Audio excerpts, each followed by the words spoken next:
Hello, and thank you for joining us today in our studies of Second Kings. Today we're in Second Kings chapter 23, and we're in the midst of the discussion of King Josiah. Now, Josiah is going to work to restore the worship of God in Jerusalem. And that's going to be the emphasis of what we see here in chapter 23. But we will also conclude our study of Josiah because Josiah's death is going to be discussed in this chapter as well. It's a little bit of a lengthy chapter, so let's delve right in. In 2 Kings chapter 23, beginning in verse 1, we read, "Now the king sent them to gather all the elders of Judah and Jerusalem to him. The king went up to the house of the Lord with all the men of Judah, and with him all the inhabitants of Jerusalem, the priests and the prophets, and all the people, both small and great. And he read in their hearing all the words of the book of the covenant which had been found in the house of the Lord. Then the king stood by a pillar and made a covenant before the Lord, to follow the Lord and to keep his commandments and his testimonies and his statutes with all his heart and all his soul, to perform the words of this covenant that were written in this book. And all the people took a stand for the covenant. And the king commanded Hilkiah the high priest, and the priests of the second order, and the doorkeepers, to bring out of the temple of the Lord all the articles that were made for Baal and Asherah, and for all the host of heaven.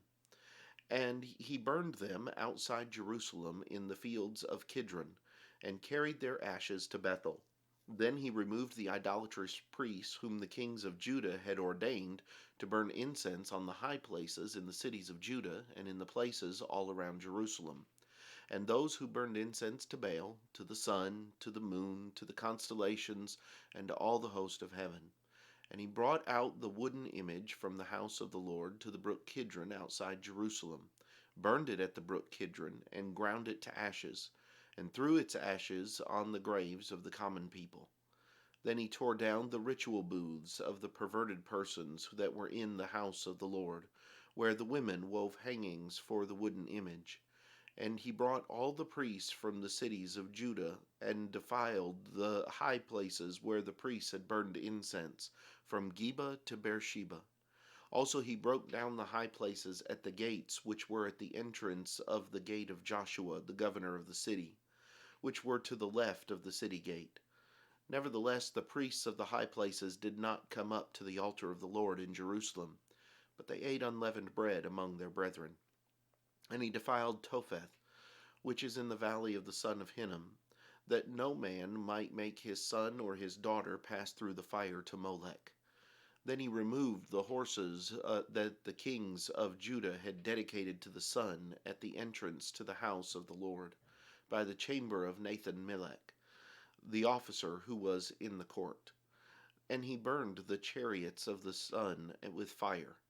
The altars that were on the roof, the upper chamber of Ahaz, which the kings of Judah had made, and the altars which Manasseh had made in the two courts of the house of the Lord, the king broke down and pulverized there, and threw their dust into the brook Kidron.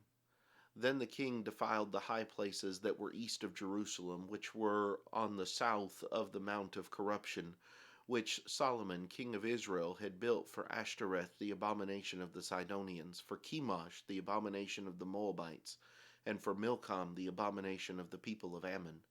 And he broke in pieces the sacred pillars, and cut down the wooden images, and filled their places with the bones of men. Moreover, the altar that was at Bethel, and the high place which Jeroboam the son of Nebat, who made Israel sin, had made, both the altar and the high place he broke down.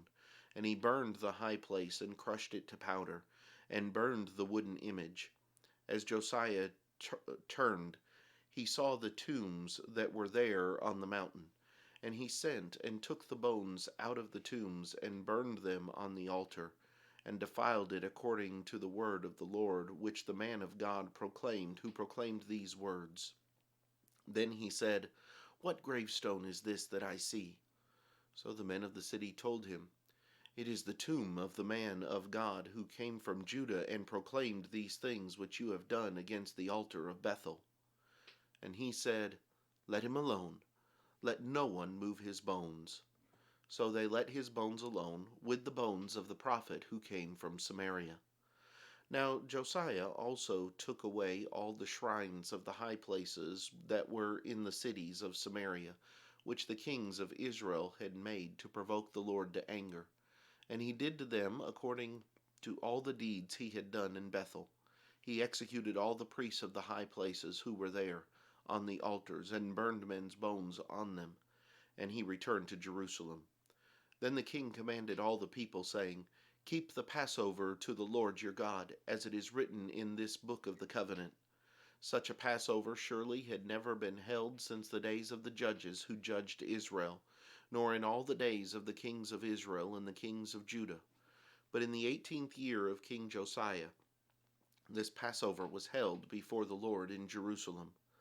Moreover, Josiah put away those who consulted mediums and spiritists, the household gods and idols, all the abominations that were seen in the land of Judah and in Jerusalem, that he might perform the words of the law which were written in the book that Hilkiah the priest had found in the house of the Lord.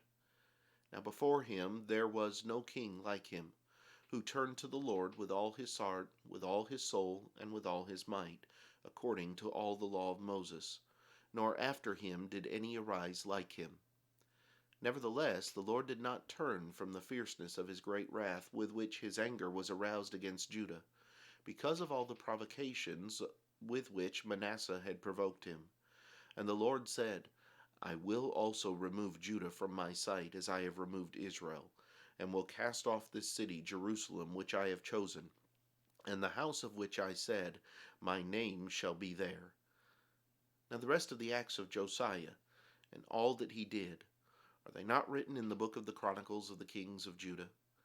In his days Pharaoh Necho, king of Egypt, went to the aid of the king of Assyria, to the river Euphrates, and King Josiah went against him, and Pharaoh Necho killed him at Megiddo when he confronted him. Then his servants moved his body in a chariot from Megiddo and brought him to Jerusalem, and buried him in his own tomb. And the people of the land took Jehoahaz the son of Josiah, anointed him, and made him king in his father's place. Jehoahaz was 23 years old when he became king, and he reigned 3 months in Jerusalem. His mother's name was Hamutal, the daughter of Jeremiah of Libnah. And he did evil in the sight of the Lord, according to all that his fathers had done. Now Pharaoh Necho put him in prison at Riblah in the land of Hamath, that he might not reign in Jerusalem. And he imposed on the land a tribute of 100 talents of silver and a talent of gold. Then Pharaoh Necho made Eliakim the son of Josiah king in place of his father Josiah, and changed his name to Jehoiakim. And Pharaoh took Jehoahaz and went to Egypt, and he died there. So Jehoiakim gave the silver and gold to Pharaoh, but he taxed the land to give money according to the command of Pharaoh. He exacted the silver and gold from the people of the land, from every one according to his assessment, to give it to Pharaoh Necho. Jehoiakim was 25 years old when he became king, and he reigned 11 years in Jerusalem. His mother's name was Zebudah, the daughter of Pedaiah of Rumah. And he did evil in the sight of the Lord, according to all that his fathers had done. Here in 2 Kings 23, we see the great lengths Josiah went to reinstitute worship to God, and the things that Josiah was willing to do that no king before him had been willing to do in order to remove the idols from the land around him. When we come back next time, we'll look at some of the lessons that we need to learn from this chapter. And I hope that you'll join us then. But until then, have a great day.